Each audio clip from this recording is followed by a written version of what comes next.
हाय नमस्ते प्रणाम। मैं निर्मला मौर्य आप सभी का अपने निर्मला ऑफिशियल यूट्यूब चैनल में आप सभी का स्वागत करती हूँ। और आप सभी लोग कैसे हैं? आशा करते हैं सभी लोग अच्छे हों और स्वस्थ हों, मस्त हों अपनी अपनी लाइफ में। तो आइए एक देवी गीत सुनाते हैं, पचरा जिसको बोलते हैं। तो ये है लोकगीत। आप सभी लोग छोटा सा प्यारा सा कमेंट ज़रूर कीजिएगा कैसा लगा हमारा देवी गीत आप सभी लोगों को। कि फूल फूले अंगना मंदिर पिछवारे, फूल फूले अंगना मंदिर पिछवारे, गजब घंटा बाजे मैया जी के द्वारे, गजब घंटा बाजे मैया जी के द्वारे, मैया के द्वारे के अंधा पुकारे, मैया के द्वारे के अंधा पुकारे, गजब नैना मांगे मैया जी के द्वारे, गजब नैना मांगे मैया जी के द्वारे, गजब घंटा बाजे मैया जी के द्वारे, गजब घंटा बाजे मैया जी के द्वारे, फूल फूले अंगना मंदिर पिछवारे,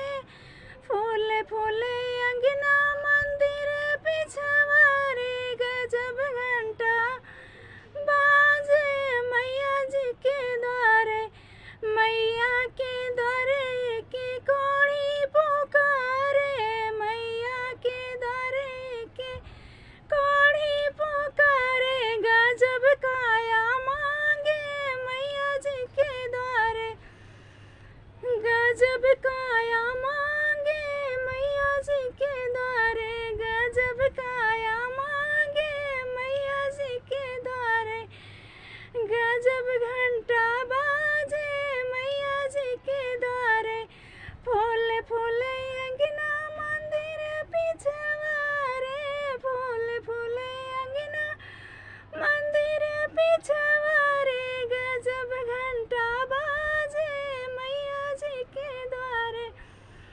मैया के द्वारे के बालक पुकारे, मैया के द्वारे के बालक पुकारे, गजब विद्या मांगे मैया जी के द्वारे, गजब विद्या मांगे मैया जी के द्वारे, फूल फूले अंगना मंदिर पिछवारे, फूल फूले अंगना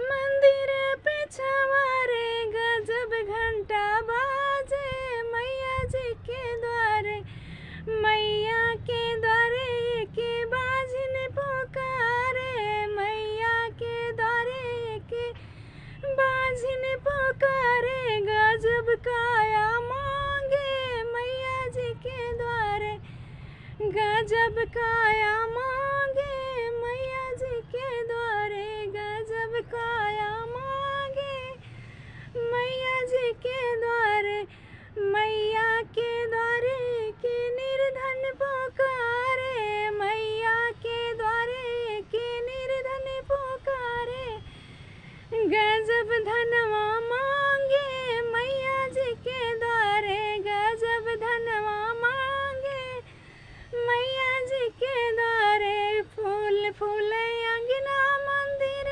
पिछवारे, फूल फूले अंगना मंदिर पिछवारे, गजब घंटा बाजे मैया जी के द्वारे, गजब घंटा बाजे मैया जी के द्वारे। सब प्रिय दोस्तों, मेरा ये देवी गीत समाप्त हुआ। आप सभी लोगों को अच्छा लगा हो तो वीडियो में लाइक एवं कमेंट ज़रूर कीजिएगा कैसा लगा हमारा देवी गीत। और प्लीज़ छोटा सा प्यारा सा कमेंट करके ज़रूर बताइएगा कैसा लगा हमारा अवधी गीत और देवी गीत पचरा।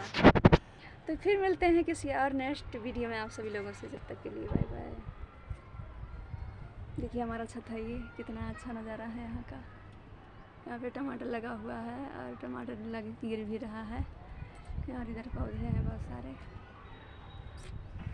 इस तरह से है यहाँ का नज़ारा, बहुत ही अच्छा लग रहा है। आप सब लोग देख सकते हैं वीडियो में। देखिए कितना अच्छा लग रहा है हमारा छत।